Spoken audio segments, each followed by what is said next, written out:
Bismillahirrahmanirrahim. Assalamu alaikum, brothers and sisters. If you're watching this video and it's Salah time, please pause it and go pray and come back when you're done. Please check out the description section of this video to support the channel. I came across a clip of Candace Owens and George Janko discussing America's sketchy history with Muslims and Islamic nations over recent decades. What was really touching to me about this clip is that both Candace and George are Christians, and the compassion and empathy they showed towards Muslims made me respect them and their faith so much more. They truly are great representatives of Christianity. Normally the type of Christians I deal with on YouTube and other social media platforms are the apologists and their followers, who are hell-bent on demonising Islam and disrespecting Muslims, and some of them have even built their whole brand around that, more so than glorifying their own faith. But hey, some people are just about the clicks. I don't believe people who conduct themselves in that manner are representing God in any way. And I will admit, when defending myself and my faith against these individuals, I have found myself picking apart aspects of what they believe in order to show them that the negative things they are pointing out about Islam are either in their own religion also, or I'm giving them the rationale as to why what Islam dictates to Muslims unapologetically makes perfect sense to us, and that our faith remains solid. Maybe I shouldn't get involved, but when I feel I'm being attacked or my faith is being disrespected, and I know for a fact that the Islamophobe or the apologist doing so is coming from a place of hatred, I defend myself and my religion. Look, if more Christians conducted themselves in the manner Candace and George do in the clip I'll show you, I think Muslims and Christians can stand shoulder to shoulder to oppose what is forbidden in both faiths, especially when it comes to protecting children. Christian apologists could learn a lot from both Candace and George. Hearing them talking about Muslims like we're human beings and not a stereotype of extremism made me teary-eyed. Just the acknowledgement of the wrongdoing that has taken place in recent history moved me and made me believe that there are people who see through the lies and side with right over wrong without prejudice. Let's roll the clip.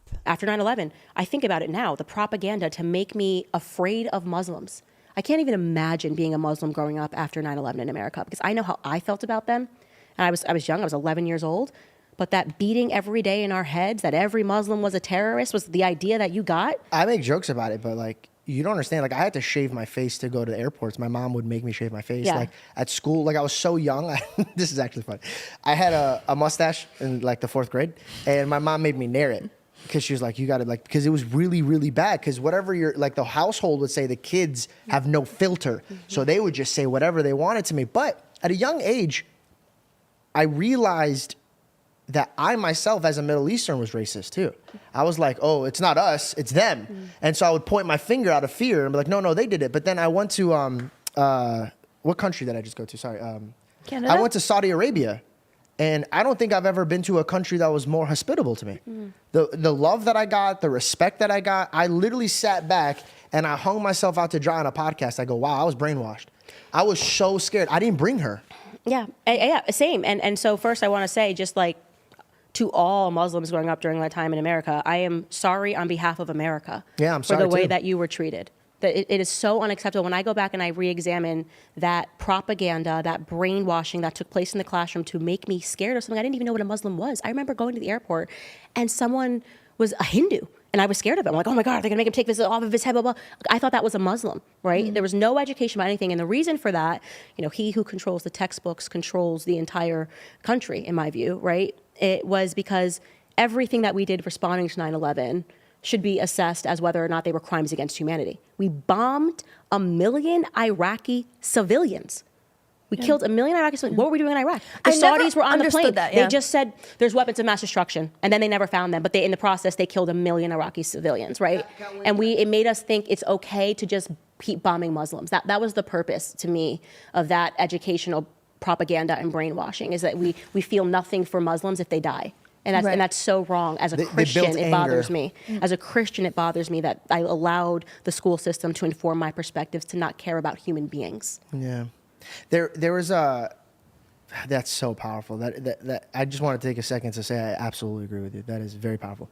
I loved what both Candace and George said about how sorry they felt about how Muslims were treated in the early 2000s after September 11th. I've spoken to Muslims who are ordinary peaceful citizens that lived through that era in New York and other parts of the States, as well as in the UK and in the West, and they all said they were either fearful for their safety or embarrassed of their Muslim identity, and in some cases some young Muslims would even say they were Latino or Caribbean just to fit in at school. Candace was right when she said that the propaganda was not only being pushed in the media, but the brainwashing was also taking place in schools. It's mind-blowing that the American government was committing war crimes by eliminating millions of Iraqi civilians for political and monetary gain, and at the same time they were indoctrinating children in schools to hate the group they were opposing. It just reeks of evil. I've spoken to many Muslim reverts who have confirmed this type of brainwashing to be true, as growing up their perception was shaped by the mainstream media and the Western school system until they actually met Muslims in real life and experienced them as human beings rather than the villains they are made out to be. How can we trust institutions such as these? How have things changed in America since the days of slavery? It just seems that the target of their hatred has been readjusted to Muslims, as they are still resorting to the same tactics that they used against Native Americans and African Americans. I still see the anti-Muslim brainwashing in people from the 9/11 era who still believe the propaganda from that time, or choose to believe it out of hatred if it serves their narrative, from how anti-Muslim slogans are thrown around online and on certain news platforms, and even in some places of political decision-making in Western nations. I respect what Candace said about how the Iraq War was a politically motivated lie that took the lives of 1 million Muslims. That is insane to me. America, for monetary gain, eliminated 1 million civilians and just turned around and shrugged their shoulders as if it was nothing. That to me sounds like the ultimate example of extremism and lack of respect for human life. God forbid if that had happened in America or any Western nation, it would be as if it was on par with what happened to Jewish people in World War II. Our brothers and sisters and young children whose lives were stolen, people celebrated them passing away due to the anti-Muslim propaganda, and like Candace said, it taught people that the lives of Muslims are cheap and don't matter. We can see the knock-on effect of this kind of thinking via the continued anti-Muslim propaganda in the present day with what's going on in Palestine, where the lost lives of children and civilians are being justified as collateral damage and even celebrated by a large number of people. Respect to George also for what he said in regards to Saudi Arabia. Most people judge Muslim countries without ever stepping foot in one, and it's the height of ignorance. They believe a sentiment echoed online by someone with a bigoted bias that these countries are backwards and uncivilized. However, like George said, and like I can confirm from experience, Muslim nations, especially those in the Gulf region, are probably the best countries in the world when it comes to safety, hospitality, the economy, the high standards of hygiene, protection of women and children, education and religious morality. Nowhere in the West can compete with them. I urge you, even if you are an Islamophobe, go visit a resort in the UAE or Qatar or Oman or Saudi or Kuwait. You will see how the West has tricked you into believing that your standard of living is acceptable and that Muslims are not just normal human beings just like you. From how Candace and George represent their religion, they are what we Muslims call people of the book, and I accept their apology with appreciation. My brothers and sisters, be safe out there. Not everyone you come across will have the mental clarity and free-thinking minds that these individuals have. There are plenty of people out there that are still brainwashed and that have sinister motives towards Muslims and Islam. So please take precaution. Thank you for watching. Make sure to join my free Telegram group via the link in the description, where we as Muslims can speak freely and without censorship about issues like this, and in order to guide and support each other in our deen. Or if you have more serious personal issues you need help with, please feel free to book a call with me. And remember to like, subscribe and become a channel member for access to exclusive content. Until next time, inshallah, Jazakallah khair.